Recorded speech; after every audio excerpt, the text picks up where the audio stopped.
जय श्री कृष्ण मित्रों। Bhopal Geetmala YouTube channel पर आपका स्वागत है। दोस्तों, क्या हमारा भाग्य पहले से ही निर्धारित कर दिया जाता है? क्या भाग्य का लेखा कभी नहीं मिलता, या फिर जो भाग्य में लिखा है वह होता है? तो मित्रों, चलिए इस विषय को समझते हैं। दोस्तों, अगर शास्त्रों के अनुसार देखा जाए तो भाग्य का लिखा नहीं मिटता, वो होकर ही रहता है। जो भाग्य में लिखा है वह जीव को भोगना ही पड़ेगा। परंतु दोस्तों, इन बातों को अच्छी तरह से समझते हैं। प्राणी अपने भाग्य का निर्माता स्वयं भी होता है। प्राणी के कर्म ही उसके भाग्यवान दुर्भाग्य को बनाते हैं।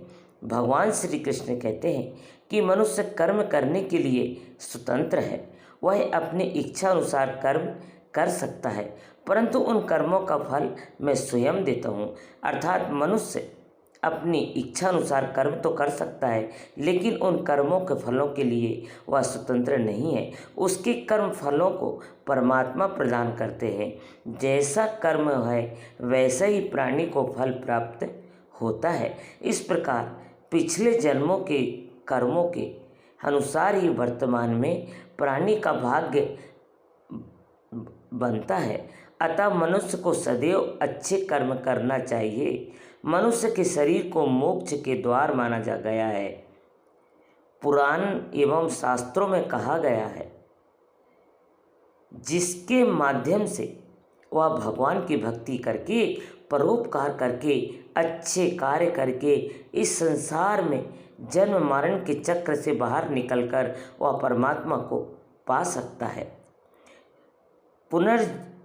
पुनर्विमरना होगा,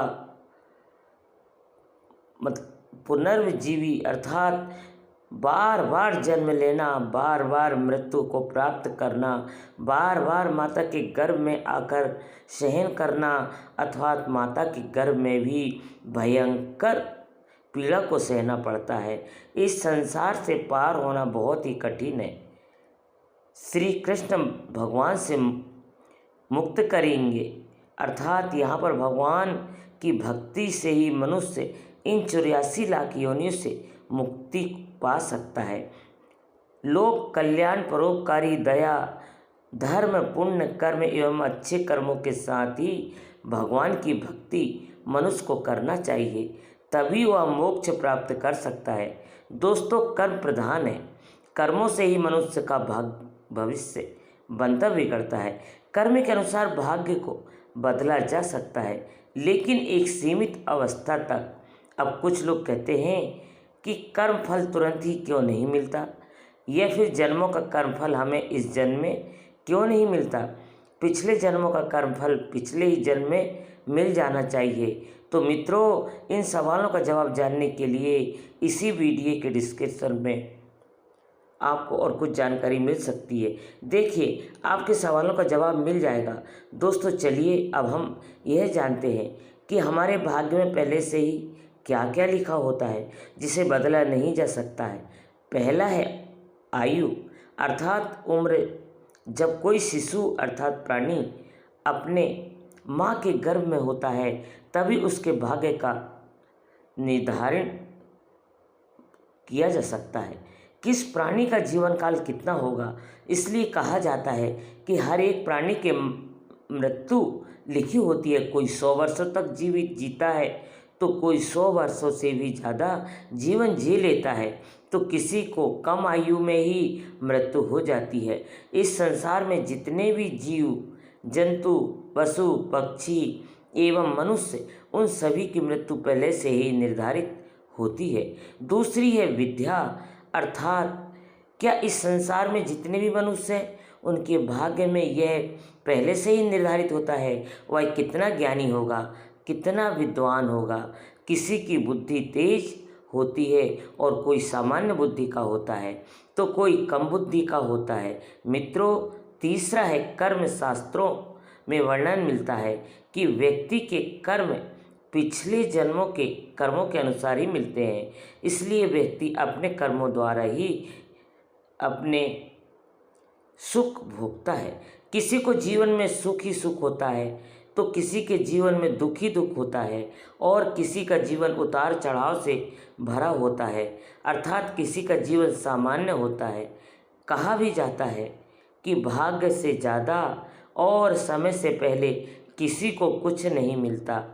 चौथा है धन संपत्ति। व्यक्ति को अपने जीवन काल में कितना धन संपत्ति प्राप्त होगा यह पहले से ही तय कर दिया जाता है।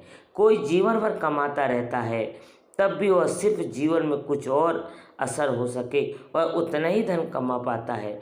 कोई इतना धन कमा लेता है उसकी आने वाली पीढ़ियां तक के लिए भी वह पहुंचाता है। किसी को अकस्मात धन संपत्ति प्राप्त हो जाती है तो किसी को पूर्वजों द्वारा निमित की गई बिना मेहनत के ही संपत्ति मिल जाती है। वर्तमान समय में जिन्हें आप धन संपत्ति से देख रहे हैं उन्होंने अवशेष जन्म में धर्म किया था, परोपकार किया था, अच्छे कर्म किए।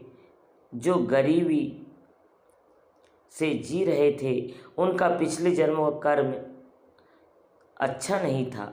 मित्रों, कोई भी मुक्ति हमें नहीं देता। इस प्रकृति को हम जितना भी है उसका कई गुना हमको वो लौटाती है।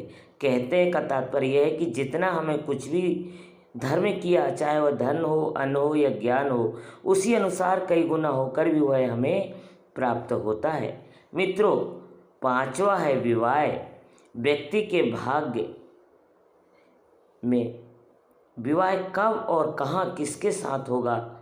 कई बार ऐसा देखा जाता है कि आप विवाह करना चाहते हैं किसी और के साथ और आपका विवाह किसी और के साथ हो जाता है। यह सब पूर्ण निर्धारण नहीं। तो मित्रों, आशा करते हैं कि यह वीडियो आपको अच्छी लगी होगी, तो कृपया इस वीडियो को एक लाइक कर दीजिए एवं वीडियो को शेयर कर दीजिए और कमेंट में लिख दीजिए जय श्री कृष्ण।